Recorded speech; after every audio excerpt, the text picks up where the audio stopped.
Is happiness the correct objective of a Muslim in the life of this world? Because happiness has become the buzzword of the 21st century modern man. Wherever you look, wherever you read, whatever TEDx video you want to watch, everyone's talking about the same thing. Top tips to leading a happier life. The most viewed videos online, whether short clips or long lectures or podcasts, they are usually people, interviewees, scholars, leadership managers, influencers, scholars in positive psychology. They're all talking about the same thing, how to be a happier person. Yet I have found in almost all of this research, very few of them will dare to ask the awkward question, to address the elephant in the room. What is the awkward question? Does this world even offer happiness? Is it right to even search for happiness in the world as we know it today? And if the answer is no, what's the alternative? Surely the alternative is misery and depression. As a Muslim, we also ask the same question. Should we be pursuing happiness in the life of this world? Furthermore, does this world offer happiness as we understand it defined in Western literature today? Well, when you look into the book of Allah, and here's where it gets interesting. First of all, how does Allah Jalla Jalaluhu speak about the life of this world? He said, Ya ayyuhal insanu, innaka kadihun ila rabbika kadhan famulaqih. Oh man, you are restlessly toiling towards your Lord and you will meet Him. According to the book of Allah, this world is a home of restlessness, labor and toil. And Allah Jalla Jalaluhu said, لَقَدْ خَلَقْنَا الْإِنسَانَ فِي كَبَدٍ. We have created man in toil. So that is how Allah speaks about this world. Toil, labor, restlessness, hardship. And on top of that, you don't find the word sa'ada, happiness, mentioned at all in the Quran. Interesting. Only in one context, and that is the context of Jannah. Allah Jalla Jalaluhu said, لا تكلم نفس إلا بإذنه. On the day of judgment, people will come and no one will speak, only with the permission of Allah. فَمِنْهُمْ شَقِيٌّ وَسَعِيدٌ. Some will be miserable and some will be happy. فَأَمَّا الَّذِينَ شَقُوا فَفِي النَّارِ لَهُمْ فِيهَا زَفِيرٌ وَشَهِيقٌ. As for those who are miserable, they will be thrown into hell and they will be sighing and gasping in pain. And then Allah says later on, وَأَمَّا الَّذِينَ سُعِدُوا فَفِي الْجَنَّةِ. And as for those who are destined to be happy, they will be in Jannah. So the only time happiness is mentioned in the Quran is in which context?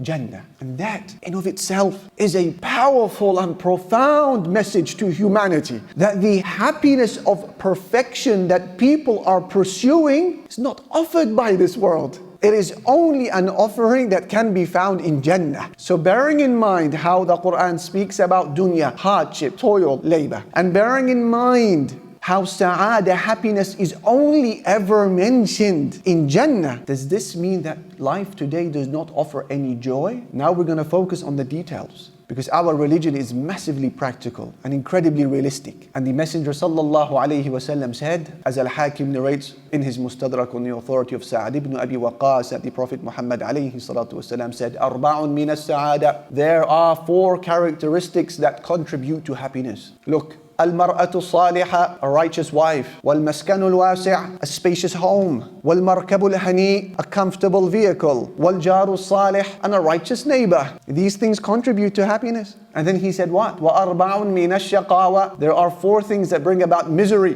المرأة السوء, an evil wife. والمسكن الضيق, a small house. والمركب السوء, and an uncomfortable vehicle. والجار السوء, and an evil neighbor. So yes, there are things that bring about joy in the life of this world. But look at the hadith. It is very specific. It said, min as-sa'ada, that contribute to happiness. They can add to your happiness. So if these things, they just add to my happiness, they just contribute to overall happiness, where is the foundation of happiness in the life of this world? Where are the sources of happiness? You say, I want to get to the root of it all. I want to find the spring, the fountain of happiness in dunya. Where do I find it? Allah Jalla Jalaluhu has given you a very clear recipe for those who are searching for it. In the book of Allah, in Surah An-Nahl, chapter of the bees. In the clearest, in the most unequivocal, in the most unambiguous of words, Allah Almighty said, Man amila saliha, whoever works good deeds, min dhakarin aw untha, whether male or female. That's condition number 1. Al-hasanat, good deeds. Condition number 2, wa huwa mu'min, whilst having iman, whilst being a person of faith. What is the outcome? Equals, فَلَنُحْيِيَنَّهُ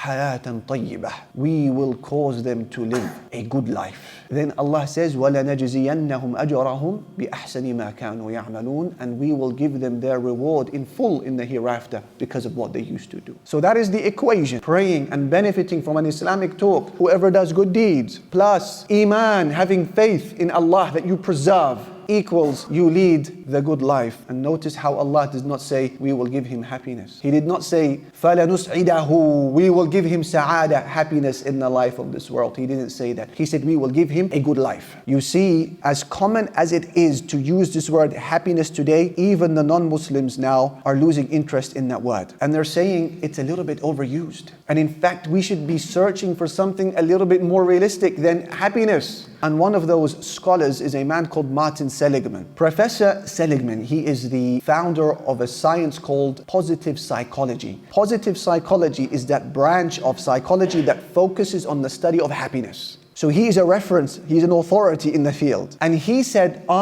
these are his words, I actually detest the word happiness. And I believe that it is so overused by people today, it's been rendered meaningless. And then what he essentially says, and I find this massively interesting, he says happiness is just a feeling like any other feeling that goes up and down many times a day. He says happiness is just a mood. When something good happens to you during your day, you're happy. And when something bad happens, you're miserable. It doesn't mean you are a happy person in life or a miserable person in life. It goes up and down many times in life. Tens of times. You have a nice, lush, warm meal in front of you, you're happy. You go hungry that day, you're sad. It doesn't mean you are a happy person in life or you are a miserable person in life. It just goes up and down many times in life. It's a mood like any other moods. So he said we need to think of terms that are deeper than happiness to describe the well-being of a human being. Do you understand what I'm saying? We need to coin a term that factors in the ups and downs in life.